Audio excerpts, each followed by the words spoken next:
Doctor Zulfi Nuh ചേരുന്നുണ്ട്. Doctor, ഇത് ആവർത്തിക്കുന്നു എന്നുള്ളതാണ്. പ്രത്യേകിച്ച് നമ്മൾ ഇത്ര സുരക്ഷയുടെ കാര്യത്തിൽ ഇത്ര ഉറപ്പ് നൽകിയ സംസ്ഥാനത്ത് വീണ്ടും വീണ്ടും ഇത് സംഭവിക്കുന്നു.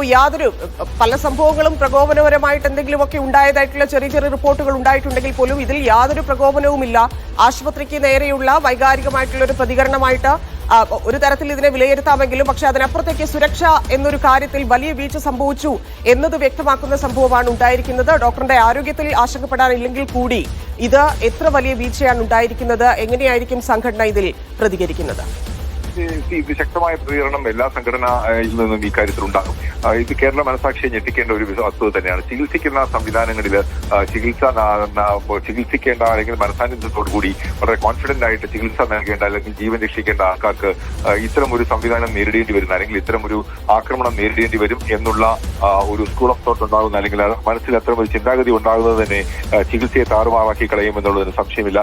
അറിയാലോ, പലപ്പോഴും വളരെ പെട്ടെന്ന് ചുരുങ്ങിയ സമയം കൊണ്ട് നമുക്ക് തീരുമാനങ്ങൾ എടുത്ത് ഒരു രോഗിയുടെ ജീവൻ രക്ഷിക്കേണ്ട ഒരു സംവിധാനത്തിൽ നമുക്ക് പെട്ടെന്ന് ഇത്തരം ആക്രമണങ്ങൾ ഉണ്ടാകുന്ന ഒരു സാഹചര്യം നിലവിലെടുക്കുകയാണെങ്കിൽ ഡോക്ടർമാർ തീർച്ചയായിട്ടും റിസ്ക് എടുക്കാതെ ചികിത്സിക്കുന്ന ഒരു രീതിയിലേക്ക് എത്തിച്ചേരുകയും അത് നിരവധി ജീവനുകൾ നഷ്ടപ്പെടുകയും ചെയ്യും. ഗുരുതരമായ ഒരു സെക്യൂരിറ്റി ലാപ്സ് ഉണ്ടായിട്ടുണ്ടെന്ന് തന്നെ യാതൊരു സംശയവുമില്ല.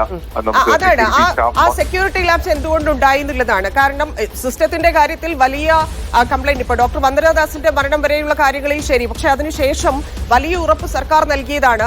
മാത്രവുമല്ല സംഘടനകൾക്ക് കൂടി അതിൽ ഉത്തരവാദിത്തമുണ്ട്. ഓരോ ആശുപത്രികളിലും ആ സെക്യൂരിറ്റി സിസ്റ്റം കൃത്യമായി വർക്ക് ചെയ്യുന്നുണ്ടോ എന്നതുകൂടി പരിശോധിക്കേണ്ടതല്ലായിരുന്നോ?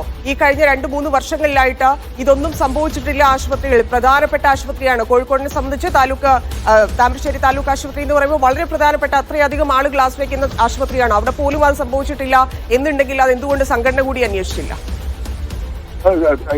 ഞങ്ങൾ ഇത്തരം ഒരു സംവിധാനം വെൽ ട്രെയിൻഡ് ആയിട്ടുള്ള സെക്യൂരിറ്റി സ്റ്റാഫ്, എക്സ് സർവീസ് മെനുവൽ ഉപയോഗിച്ചുള്ള സെക്യൂരിറ്റി സ്റ്റാഫ്, CCTV ക്യാമറകൾ, അതോടൊപ്പം തന്നെ പോലീസ് അത്യാഹിത വിഭാഗം പ്രവർത്തിക്കുന്ന സംവിധാനങ്ങളിലൊക്കെ തന്നെ പോലീസ് എയ്ഡ് പോസ്റ്റ്, ഇത്തരം സംവിധാനങ്ങൾ നിലവിൽ വരുവാനുള്ള ഒരു കോൺക്രീറ്റ് പ്രോട്ടോകോൾ 2023 ശേഷം പ്രാവർത്തികമാക്കാൻ ശ്രമിച്ചിരുന്നത്. പക്ഷേ നിർഭാഗ്യവശാൽ പല സ്ഥലങ്ങളിലും ഒരു ശതമാനം സ്ഥലങ്ങളിലും ഇത്തരം സംവിധാനങ്ങൾ നിലവിലില്ല അല്ലെങ്കിൽ അത്യാഹിത വിഭാഗങ്ങളിൽ മാത്രം ഒതുങ്ങിപ്പോകുന്ന ഒരു സംവിധാനത്തിലേക്ക് എത്തിച്ചേരുന്നു എന്നുള്ളതാണ്. അതിനെക്കുറിച്ച് വിശദമായി ഗവൺമെന്റ് അതിശക്തമായിട്ട് വളരെ ഗൗരവത്തോടെ ആലോചിക്കുകയും അതിന് പരിഹാരം കണ്ടെത്തുകയും ചെയ്യണം. അല്ലെങ്കിൽ ഇത്തരം സംഭവ വികാസങ്ങൾ വീണ്ടും വീണ്ടും ആവർത്തിക്കപ്പെടുകയും അത് ഡോക്ടർമാരുടെ മനോവീര്യത്തെ തകർക്കുകയും അത് ചികിത്സയെ ബാധിക്കുകയും ചെയ്യും എന്നുള്ളതാണ്. പൊതുവെ ഒരു അരാജകാവസ്ഥ നിലനിർത്തുന്ന രീതിയിലേക്ക് കാര്യങ്ങൾ പോയി പോകും എന്നുള്ളതാണ് ഈ കാര്യത്തെക്കുറിച്ച് പറയാനുള്ളത്.